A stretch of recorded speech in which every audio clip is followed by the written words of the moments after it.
Hey everybody, it's Judd. I'm back on the podcast today and we're going to have a lot of fun.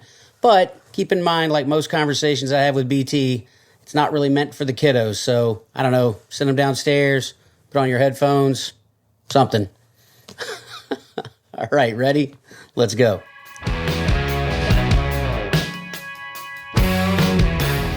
We all got 2020'd, but I'm not playing the victim card and I don't want you to either. We're going to finish the year with some practical, actionable episodes to help you get momentum that will take you into a new life now. Don't wait until January. Now is the time to get in the fight. I'm Brian Tome, and this is The Aggressive Life.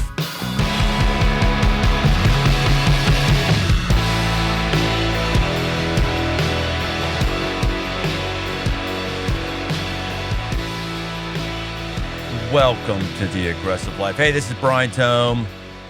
Got a big question for you. When was the last time you had fun? No, I'm not asking you when you binge watch Netflix. That doesn't count. Going to the gym, that doesn't count. I ask people, hey, what do you do for fun? Well, I work out. No, you do that for narcissism. You don't do that for fun. I'm not asking about how many chores have you knocked off or your honey-do list. Those things don't count. I mean, what's the last time you had unproductive joy? The last time you felt light, the last time you forgot about the worries of your life because you were so occupied with something you wanted to do that wasn't actually going to push any project forward in your life. If you're like most people, you might find that question hard to answer. A study by Chase Bank found that 97% of Americans think that having fun is important, but only half Americans report doing it on any sort of regular basis, and the ramifications are obvious. We are more stressed out than ever before. We're more worried than ever before. We're less healthy. We're more prone to disease. We've been riddled with more numbing addictions than ever before. Our life expectancy as Americans has actually been on a downward trend the last few years. Out of 220 nations, we're the 43rd for average lifespan. 43rd. Yeah, so much for us having the greatest medical system in all of world history. Actually, gosh, we don't want to do political stuff here. I know some of you are going, wait, are you taking a stand on the Affordable Care Act? No, I'm not taking a stand on the Affordable Care Act. This is exactly my whole point. Like, a guy can't even say anything to have people just think about it. We always got to think about what's the political angle. Hey, lighten up. Lighten up. Could everybody just freaking lighten up? Relax your sphincter. Don't release your sphincter. Don't do that. Just relax your sphincter. I saw one happiness study where we ranked beneath Mexico for average state of happiness by the average citizen. So in other words, let's not worry about the immigration people coming from Mexico to us. We ought to be going to Mexico if we actually want to be happy. And why might that be? It's because we as Americans, we've lost the ability to have fun. We leave vacation days on the table. We're always looking for some self-help, self-improvement kind of thing. And some of that's good because I'm the push hard guy. I like to go out. I like to give it my all, and I like everybody to do that. And this is actually called the aggressive life, by the way. It's not called the have fun and have play life, but believe it or not, having fun and playing is actually a very aggressive thing. Well, I want us to push hard. I also want us to live lightly. You get one life, and you should enjoy it. So that's why today we're talking about fun. And I thought, who else could I have fun with? Who could I have fun with than my good old buddy 512? 512 hasn't been on here for a while. You might know him as Judd Watkins. He's actually one of the best, most listened to guests on The Aggressive Life, even though he has no name and no accomplishments to his life whatsoever. People just like hearing from 512. How are you, 512? Well, I'm hurt deeply, but I'm good. This guy's a real turd. So we're going to, yeah, thanks. No, Thank he's you. not I'm a good. turd. Actually, I want to shut off because we do a lot of laughing together. And I hate to say, well, some of my laughing, we like heckling each other and giving each other grief. So I just thought I'd start off just saying, no, you actually are a successful person. Just give us some of your accomplishments, just so we know that you're not some person who just sits around watching Comedy Central. Oh, gosh, accomplishments. I don't know. I own and run a small business. I helped create Man Camp. Danger Wheel. Danger Wheel. Tell us about Danger Wheel, the hottest thing going. Yeah, Danger Wheel is probably the most relevant to this thing than anything else. So, urban downtown Cincinnati, and some friends of mine got together and we thought, we want to do something for the neighborhood that's fun for the sake of being fun and also brings people together. So we said, okay, we're going to use the ethic of playing in our backyard and create a thing that's completely free to attend. You can bring your 3-year-old, your grandmother, it doesn't matter who's there, and it's a blast. And we throw grown adults on giant steel tricycles called drift trikes, if you want to Google that. Big wheels, like basically. A big wheel, yeah, like a big wheel made of steel for an adult, and we throw them down a hill with no brakes, and they could steer, but it's a drift trike, so if they try to steer, they immediately wreck. So they basically just get hurled down a hill over giant ramps while children and other people throw water balloons at them. It's amazing. It is amazing. So it's a lot of fun. Yeah. Giant big wheels, water balloons, and alcohol. What could possibly go wrong? We have had a few injuries. We had the only heart attack we've had was an attendee, somebody watching that just dropped out because it was hot. But we did have one guy who was in a giant panda bear costume on the trike. He got pushed down the hill. He didn't land on the other side. These ramps are huge. These guys get, I'm not kidding you, 12 feet in the air. Like 12 feet. One of them is called Cape Canaveral. Well, the big one's called spinal. Because when you land, you're falling 12 feet in the air onto asphalt on a steel, no suspension big wheel. So you're hitting pretty good. This guy shattered his ankle, and he had a titanium rod shoot out the bottom of his ankle, blood spurting out with his pulse and all this stuff. And he's like, okay. He went to the hospital. He's like, the medics are like, hey, you okay? What's going on? He goes, happens all the time. He was a paratrooper or something. Happens all the time. He went to the hospital. He got put back together, and he came back to watch. He couldn't participate, but he watched the rest of the race and had a few more cold beers. It was great. Yeah, you normally run those, I think, on Saturdays. It's the last Saturday in July. We couldn't do it because of the whole COVID situation, but we're doing it in 2021. So I served. I was a volunteer at the last one, and I was on one of the beer booths, and it was just awesome to see people doing nothing except smiling, doing nothing except laughing. Is that why you did this thing? What was the point? Well, yeah, that's totally that. Because other cities are looking to replicate this all over the country. Yeah, Oklahoma's started. We've got a few that have asked us for kind of lessons learned and stuff like that. Here's the thing about having fun is, we all know how to do it as children, and we do forget about, as we get older, we kind of lose track of how to do that. There's responsibilities and bills to pay or whatever. I know we're going to get into that more later as far as the rest of that. But no, it's absolutely getting together and having fun. But we also wanted the whole playing in your backyard. And what that really means is simple, easy. Everybody can understand it. Everybody can do it. It's not super expensive. It is low production value. We put some straw bales on the street, and we send big wheels down a hill on ramps that I built in my barn. You know what I mean? This is not a Red Bull event. This isn't some kind of carnival or American Ninja Warrior or whatever else. It's just some friends who got together and said, hey, we like to have fun. Everybody likes to have fun. Let's set the stage for people to have fun. And the guys that ride in it, everyone doesn't like to have fun, though. Why do you think everyone likes to have fun?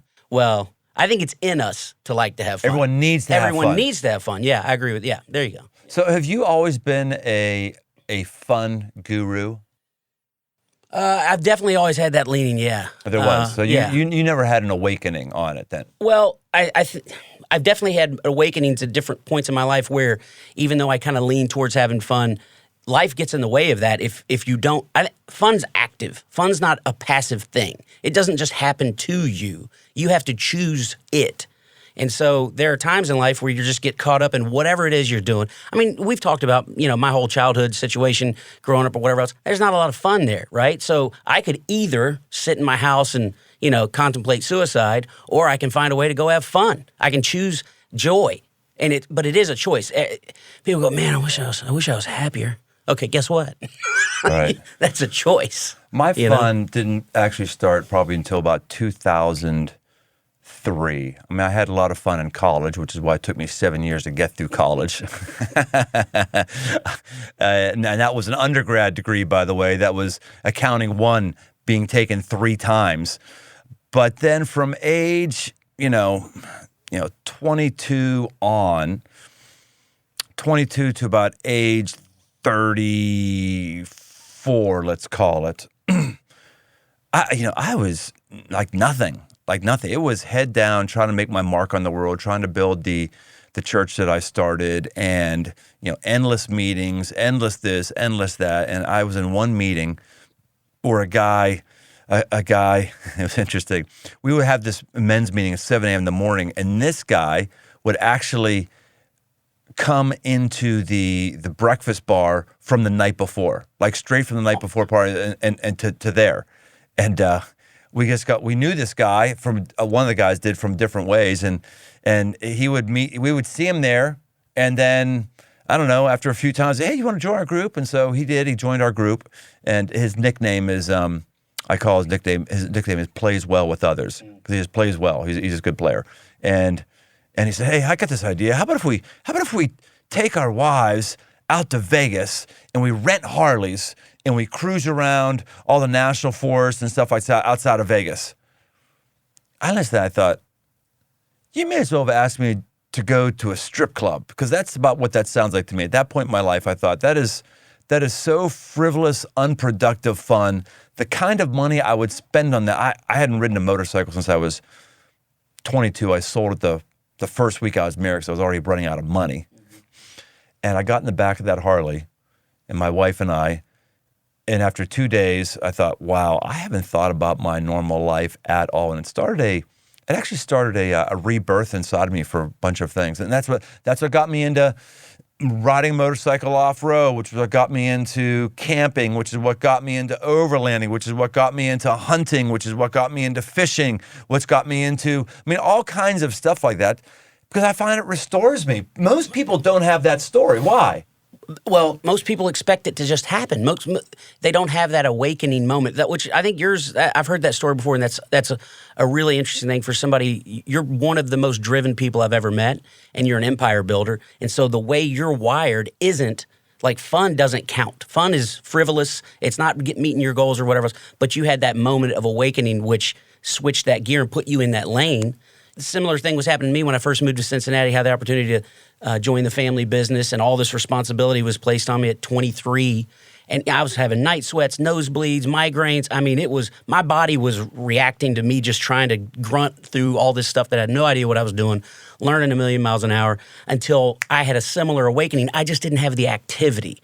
I had the awareness that I have to make a change, but I didn't have the activity. And I think I hope a lot of people have that notion of, gosh, I really need to have some fun, but they're kind of lost at the what. Like, what do I do for fun? And we overcomplicate things, and we buy books on how to have fun or whatever it is, I went deep down the rabbit hole on this following that sort of born-again experience, Born to Play. And one of the guys I ran across, and we tried to get him the podcast. He's either dead or he I don't know but it was amazing. His name is Dr. Stuart Brown. He's the head of the National Institute of Play. How about that? The National Institute of Play. And he did a study when he looked at the motives behind people who did mass shootings. And the earliest one, the motives behind the University of Texas tower shooting in 1966, which at that point was the deadliest mass shooting in American history. And the governor wanted to know what would cause this 25-year-old male and former Marine to murder 17 people and injure 40 more. And Dr. Brown, he pinpointed the reason was he had a lack of play. That was what he found. And then he found on death row and people who are mass murderers and everything, he also found something out fascinating, which I think ties into Danger Wheel. The one thing that all of those mass murderers on death row had in common, have I told you this before? You know what they had in common? No. They had an absence of rough play when they were young. And his theory is, when you're playing rough and you're wrestling with your buddies or whatever, and you get elbowed in the jaw, you feel pain, and you go like, oh, that's what it feels like. You build empathy. And these folks, person after person, had not had rough play, and his theory was they hadn't developed the ability to empathize with other people's pain because they hadn't felt pain. Totally, yeah. But pain, when we have fun, that's the pain we keep talking about, isn't it? Absolutely. Danger Wheel, is just fun to watch. Participating in danger wheel is dangerous. That's why it's in the name. So, and yeah, this guy's breaking his ankle. Other people are getting bruised tailbones, hurting all sorts of ways. But I've never seen anybody. I mean, I saw a guy almost get his ear ripped off of his head by Pete Rosen skidding down the asphalt after he pushed a guy, because they push their riders. His ear's almost off his head. It's hanging on by a flap of skin. He's smiling like a dog. He's happy as can be because he's having fun. Yeah. The other piece about that having fun at an early age with rough play that You've never had rough play. No, you never. No. How many people have you seen dead? A How lot. Many, we don't have to, a lot. We don't have to hit this every time. But I will say that, that rough play is important. I think conflict resolution also. You get elbowed in the jaw when you're 7, you're going to be in that guy's face. Hey man, what was that all about? And the stakes are so much lower when you learn that. It's not I'm now 17 or 19 or whatever, and there's hormones, there's stuff, and there's stress in my life and whatever else, and I've never resolved a conflict. So you go from 0 or from, hey man, why'd you do that, to I guess I'm going to climb up in this tower and kill a bunch of people. It's we have to get that out of us. We should let's play match that scar. Okay. Scar, broken arm, whatever it is, one by one. I'll go first. Okay. Scar above my left eye, running to go throw water balloons, and I fell and I hit a corner of a coffee table. Scar on my right eye from playing full contact hide and seek with my brother, my twin brother. Broken left arm from riding my 1-speed Roadmaster bicycle down a grass hill. Ooh, broken right arm multiple times for multiple reasons, but I will reference wrestling in the front yard of the Pike House in Western Kentucky University, and I had a guy who was about 6'2", 230, and I tried to do a wrestling move to flip him over to put him on the ground, and my feet were on wet grass, and I slipped, and my elbow hits the ground, and his body sandwiches my arm, and right next to my ear, my wrist completely fractures. I mean, it sounded like somebody snapped an oak branch right next to my ear. Yeah, your stories are beating mine, but that's okay. We're going to make a point here. Let's keep going. Scar on top of my head after catching crayfish in the creek in the suburbs of Pittsburgh, Pennsylvania. When I went down to check on the crayfish, my buddy up on the hill threw a rock and hit me on top of the head. And he split you open with a rock? Yes. He had good aim. Yes. Scars on my right arm from Kesseling into a gravel lot, wrecking a tiny motorcycle, sliding about 50 yards. Tell us, what's a Kessel Run? Kessel Run it's amazing fun. So a Kessel Run is what a bunch of my buddies, we take tiny motorcycles, way too small for adults, at night with no headlamp or no light of any kind. It's like a little dirt bike. And we wherever we are at the time, we usually go out and camp or something like that. We'll just set a course like you do when you're kids. You're like, oh, that tree's the end zone or whatever. It's okay, ride to that post, come back, and we time each other, and it's a time trial. We're all riding the same crappy dirt bike. Yeah. It's midnight for all of us. We might have had a few cold pops, I don't know. But, whatever. It's a good time, and it's incredibly dangerous, but it's amazing. Okay, let's stop right there. Here's my point. We could go on. I got my jacked up finger I didn't talk about. I've got all kinds of stuff. And here's what I'm saying. I didn't even have to ask you the circumstances. All of our circumstances with our scars and pains were play related. All of them were. All of them. And I knew it was going to be the way. In fact, part of maybe why our children are so stressed out and are so medicated and are so overwhelmed is, how many kids do you know that ever have a cast on? Right. How many kids have a cast? When's the last kid who had to go to get stitches because he was playing? My gosh, today, if a kid got stitches, his mom would lock him down and say, no, you can only stream Netflix with your helmet on or something like that.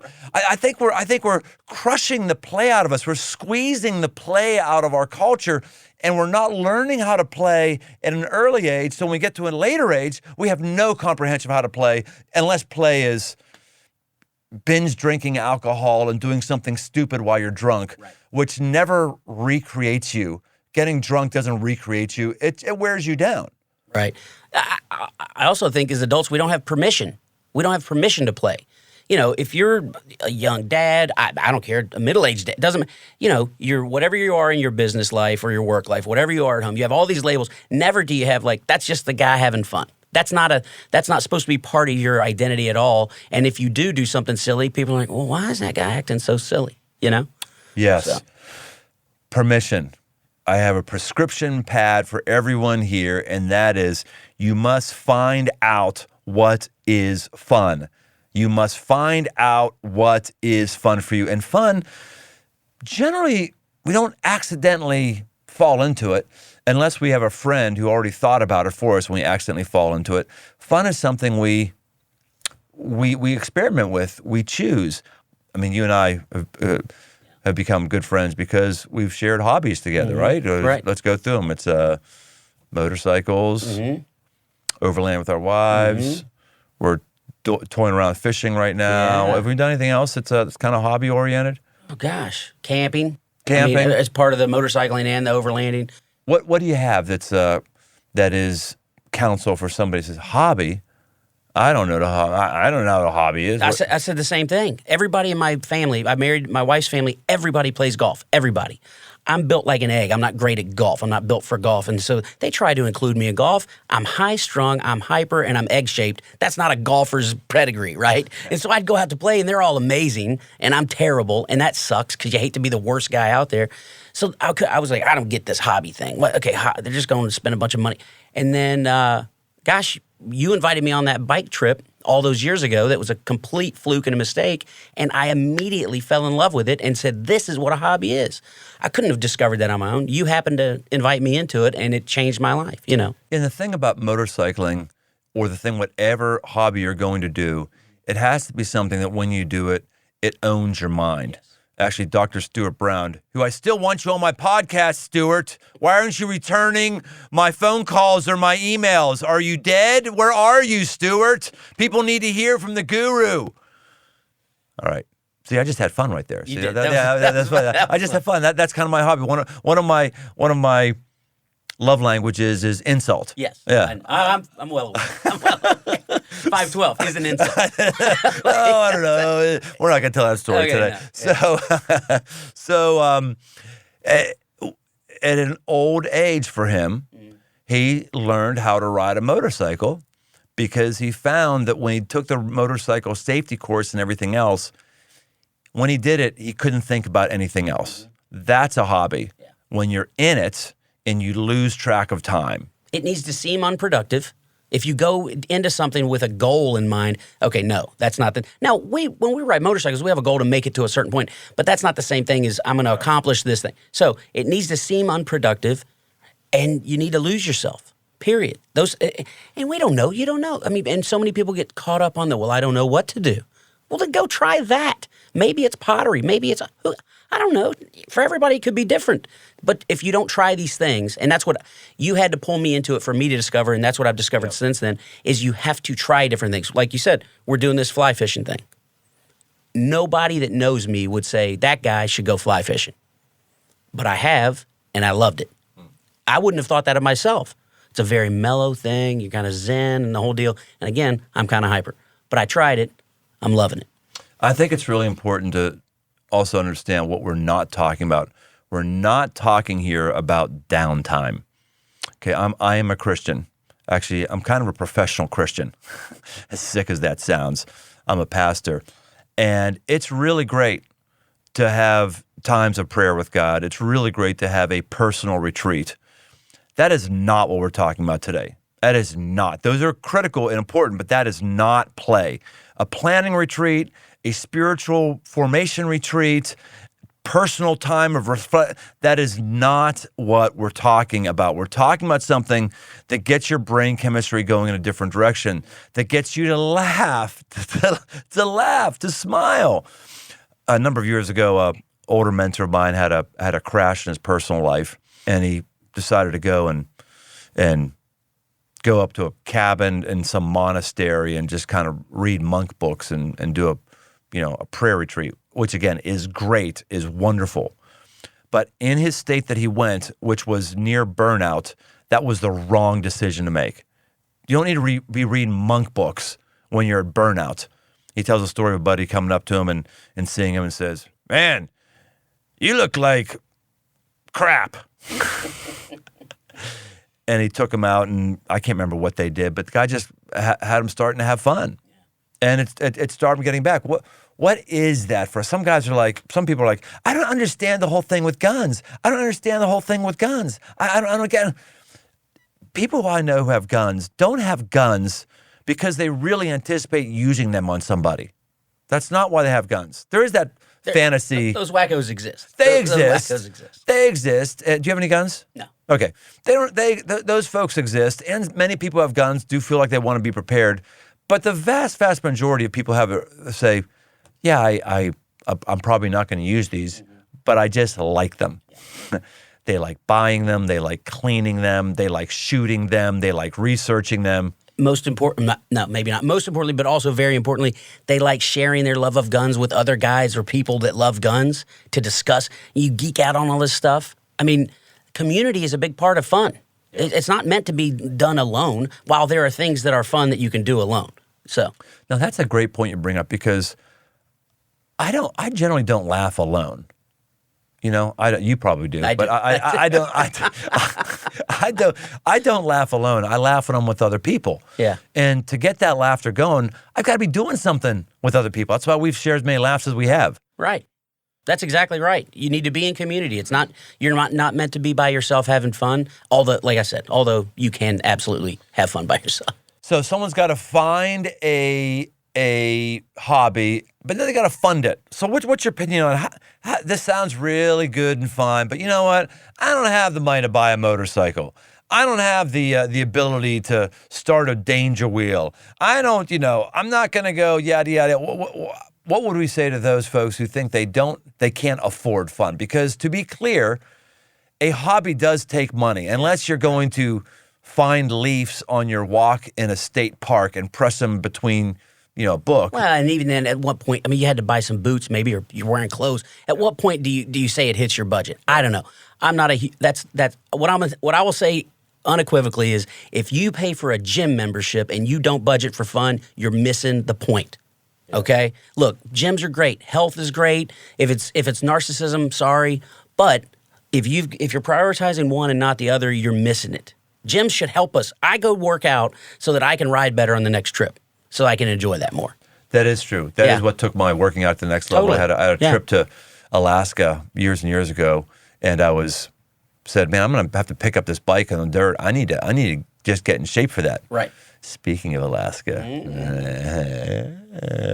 we're nice and smiling. 512 and I. That's one of our next big, huge trips. Is Alaska. Now, yeah.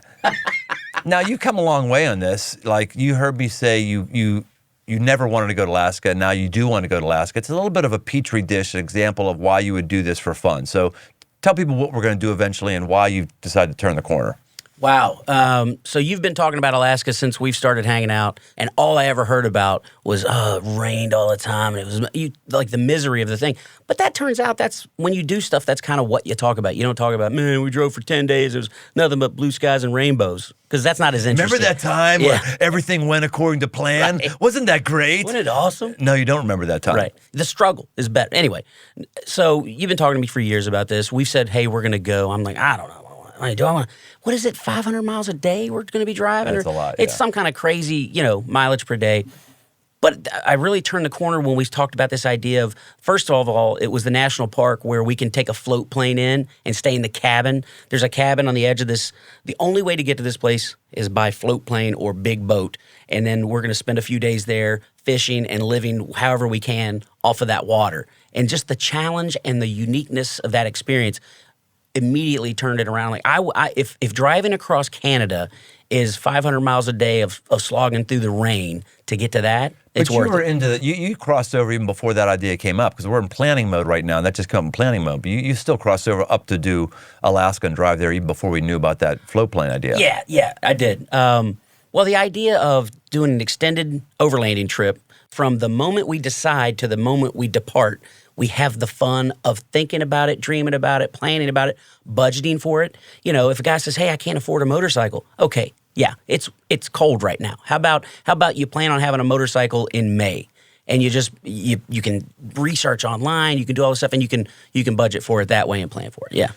just listen to a podcast. One of the podcasts I listen to regularly is, or at least scan them, is Art of Manliness. And they had a episode on dirt bagging it. Yeah. How to be a dirt bag. Right. And I guess this is now a complimentary term. This doesn't mean like low life or somebody who's literally dirty like Dirt, who is the producer here of the Aggressive Life podcast, who I call him Dirt, and he is literally dirty all the time. He is very dirty. But that's not what they mean by dirt bagging it. They're talking about people who choose a life of being a ski bum, of point-to-point hiking, of people who choose these really unusual lifestyles where they work just long enough to get their money, to buy their gas or to buy their gear or to buy their food, and they can live on like $1,000 a month. They've learned to live with that. And then when they run out of money, okay, I'm going to go back, and they maybe do nursing, because nursing is a great field where you can always pick up work or whatever it is. And one of the questions, what I thought was really, really good, is they asked this guy wrote a book on it. Maybe we'll include in the notes of this what the book is, because I can't remember what it is right now. It was asked, well, what would you say to people who think this is not responsible, that this is not a responsible life that you're living? And the guy said, there's a difference between being responsible and meeting social expectations, meeting society's expectations. Some people would say that the amount of money that you and I spend is irresponsible on whatever we're doing. Lots of people say the amount of money I spend is irresponsible. I get that a lot. Well, he is known as 512 because he has a $512 allowance a day as well that he has to spend out on Amazon. It is true. How much have you spent today on Amazon? I'm like, we're not. No, yeah, we are. Yeah. Just today. We're here right now. None. Today. 0. Oh, you lie like a rug. So far. Been a busy morning. Okay, yesterday, how much did you spend yesterday on Amazon? $60. All right. Okay. Well, you're behind, so you're ready to go buy something now. Well, I'm not telling you. The average is still up there pretty good. Oh, so you already know what you're going to buy later on today? Oh, no, I've already. We're not. You said whatever. Okay, I know you. I don't want to go back. Yeah. But this is a true statement. 512, nickname that suits him on a number of different levels. But what I'm saying here is, hey, folks who are the Progressive Life, folks, you have to figure out whether or not you want a life that works or whether a life that other people understand. Let me say it again. You have to figure out whether or not you want a life that works or whether you want a life that other people understand, because people understand getting burned out. People understand having a joyless demeanor. People understand working for the weekend and having no fun in between. People understand medication because I'm always low. People understand ulcers. People understand not having friendships. People understand someone not being happy. We even understand now our lessening, our decreasing life expectancy. Folks, I'm just one guy raising the flag saying, hey, the way we're living doesn't work. It doesn't work. Every social and medical indicator I see, I think, points back to this. So you got to figure out, you want to control your life or not? I'm fortunate right now. The financial piece isn't a concern of mine. All my big expenses are gone. I have no more kids on the payroll. All that stuff. I'm in my prime income earning years, so money right now isn't a bother for me. But I'll tell you, had I had this learning, I knew this learning at 25, I would have been buying smaller houses to have more money, less money mortgage, more money. Had I understood this at 25. Well, I remember you and I driving through Colorado, and somehow we were leaving the airport, and we're driving through, and there's a bunch of these little ranch homes, really, really modest homes with big RVs out in front. And something clicked in your head because you said, you know what? And it dawned on you that that's what those people were doing. Right. They were choosing that smaller home, more affordable, fine, nothing wrong with this home, so that they could afford that motorhome or RV or whatever it was in the front, so they could go have fun in those mountains that were right in their back door. And it just dawned on you that why wouldn't you prioritize your money that way? Yeah, right. Yeah. They have a more expensive mobile home than a house. Now, that wouldn't be fun for me being in the mobile home. But man, I see those folks. That's exactly what I'm trying to. Let's get off script, boys and girls. Right. Let's get off script. Let's figure out how to have fun. And fun doesn't have to look the same for everybody. No, I'm not going to try to talk you into riding a motorcycle or shooting a gun or what. I'm not going to try to talk you into that. I'm just trying to talk you into God has wired you to need to laugh and to have fun. Every parent every parent is incredibly sad when their kid can't have fun in the play box, in the sandbox. Parents get concerned about their kids when they study 24/7. And that's the way your God is about you. He wants to see you laughing and smiling in the sandbox. He wants to see you on the hike. He wants to see you finger painting. He wants to see whatever you're doing that is your brand of fun because he's wired you and created you to need it. So fun can be expensive, but it also doesn't have to be expensive. Let's talk about cheap ways that you can have fun.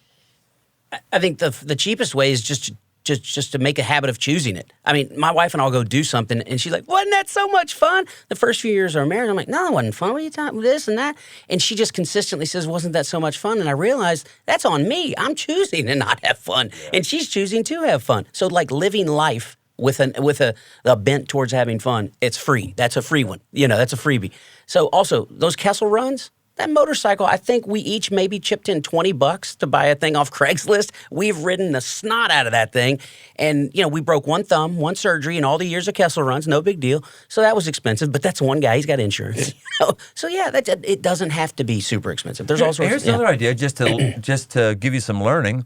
Go to your local community college or your local trade school or your local whatever. Every city has one. And they've got night classes on anything from drawing, how to be a painter, how to weld, how to whatever. Just look through that magazine, that list, and go, oh, that one looks interesting, and just try that. Maybe you'll stumble on something that you'll want to do. And if you don't want to do it as your ongoing hobby, you will have had fun trying something. Absolutely. Well, I just think about how simple it's been. A lot of times on these bike trips, we'll get to a point in the day where maybe we're taking a break in the afternoon, we got to camp a little early, whatever it is. We're sitting around, there's 5 guys, and we have sat on the bank of a creek and picked up pine cones and said, okay, everybody try to hit Peter's helmet with the pine cone.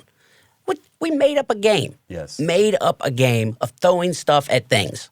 And we have a blast doing it. And how simple is that? And that's free. So it's really a choice. That's all there is to it. That's right. There's expensive hobbies that are great and wonderful, but you've just got to figure out what works for you, what enables you to get detached. Proverbs 17:22 says, a cheerful heart is good medicine, but a broken spirit saps a person's strength. A cheerful heart. Dude, I'm never getting cheerful watching the news these days. I'm not even getting cheerful looking at social media feeds, which are supposed to be giving me cheerfulness. We have to figure out how to elevate our heart's game. Otherwise, we're just going to lack all energy. I think our world these days is so into research and scrolls and feeds and, I dig into this or what.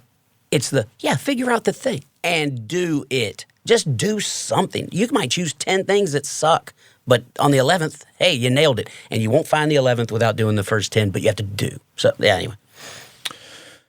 All right, 512, lightning round. Are you ready? Ready, man. I mean, this is the lightning round is you have to talk very quickly and you can't talk much. It's going to be very difficult for you because one of your hobbies is talking like nonstop. So can you say a sentence and then stop? Maybe. And I must say too, you are very good on podcasts. You're the least chatty as ever when you get on podcasts. You are. You're doing good. You're doing a good job. You're doing good. You're doing wonderful. It's because I'm hyper aware of my over talking. Okay. If we were sitting having a beer, I'll just yak along. It will be fine. You would? Yes. I've never heard that before. Rumor has it. You didn't have a beer when we were driving back from Colorado, Denver. Yeah. Didn't have a beer while you were in the cab, and you never stopped talking. Literally for 2 days straight, never stopped. While we were in the cab of a truck with 6 other guys smelling gear they had jammed into the back of the my goodness. It smelled like 1,000 locker rooms boiled in the sun for a week. Oh, my gosh. Take 6 guys, have them go out for 8 days, riding in the sun, no shower, then take all their stuff and they just cram it in the back there. You may have just sniffed a steer's balls. Terrible, it was man. awful. It was bad, real bad. That would be fun. Have you ever sniffed a steer's balls?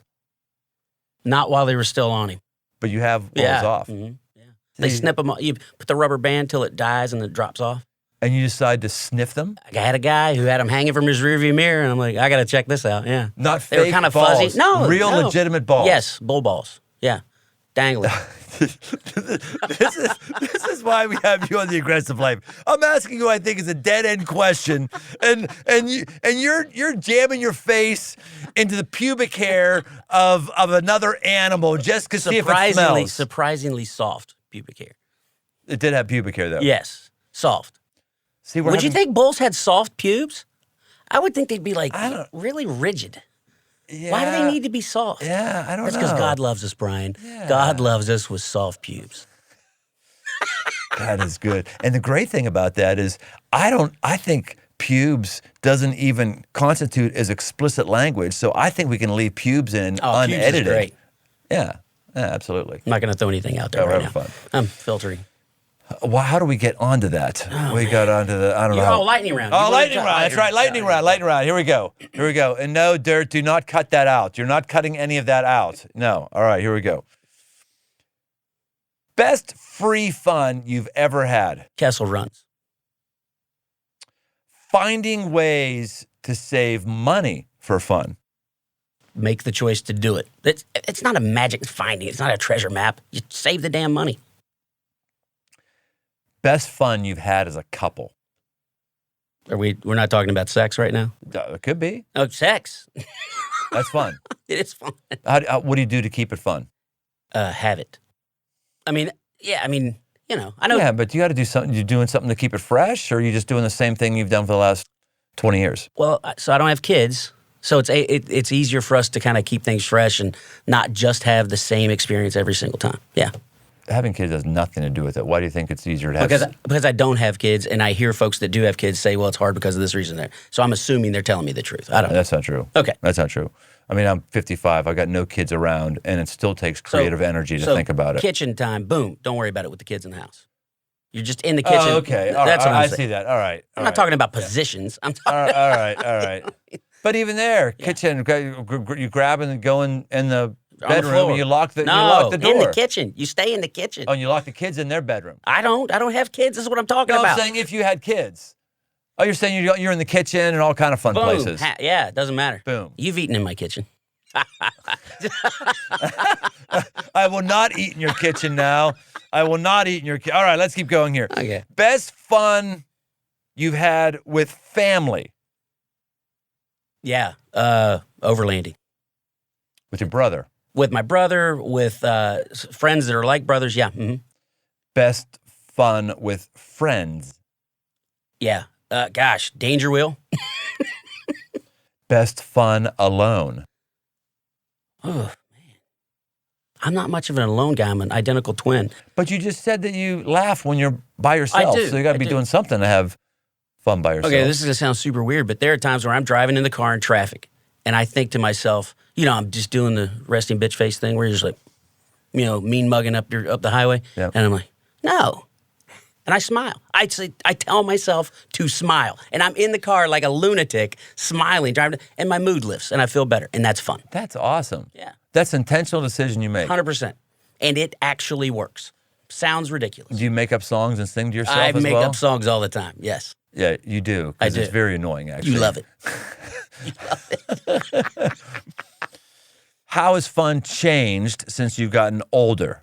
It's gotten more expensive and more intentional. Both things. How to find fun in the time of COVID-19? You find fun.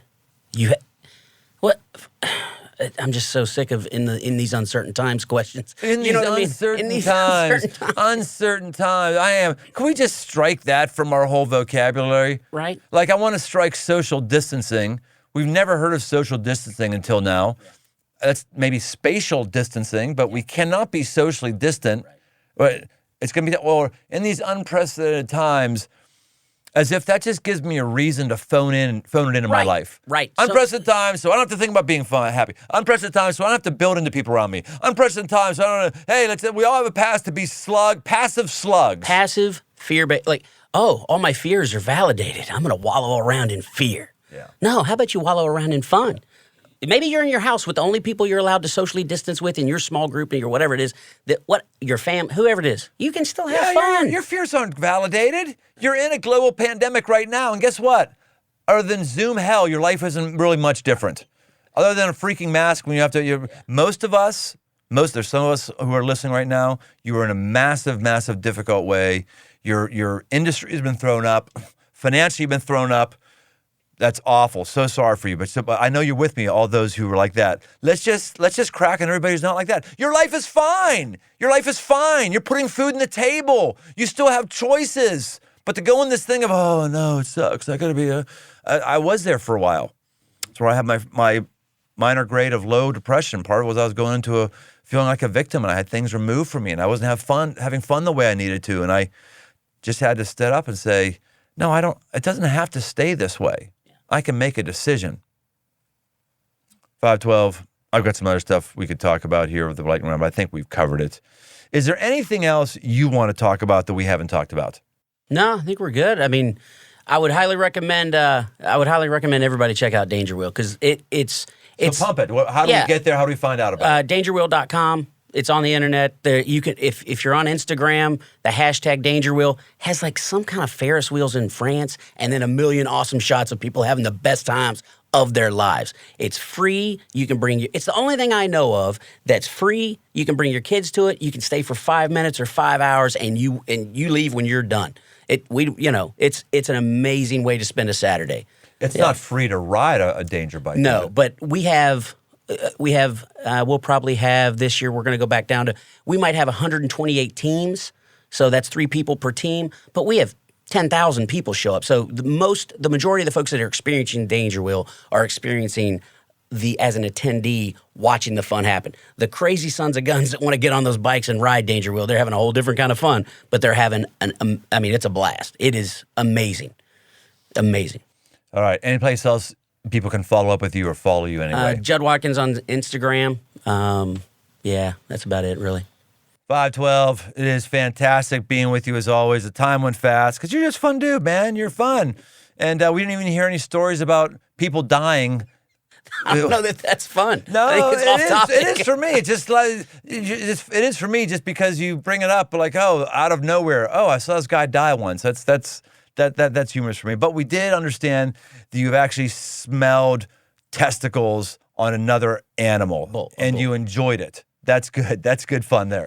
All right. Hey, this concludes another episode of The Aggressive Life. Get out there, boys and girls. Get out there and try something. Get out there and do something. Don't let the negative Nellies take you down. Don't let the people who don't have a life set the course for what your life should be like. Don't necessarily replicate your parents who might not have had fun. Don't look to other people who don't have lives that cause them to smile as your barometer for how you should be going in life. Take control of your life. And to do so, you need to have some fun. God said so. See you next time on The Aggressive Life. Hey, thanks for listening. For more aggressive living, head over to briantome.com. Get signed up for the mailing list to get regular shots of positive aggression sent straight to your inbox. And while you're there, you can also find articles, podcasts, and books. I'm also active on Instagram. Search Brian Tome. Special thanks to the band judges for the music. Aggressive Life with Brian Tome is a production of Crossroads Church, Cincinnati, Ohio.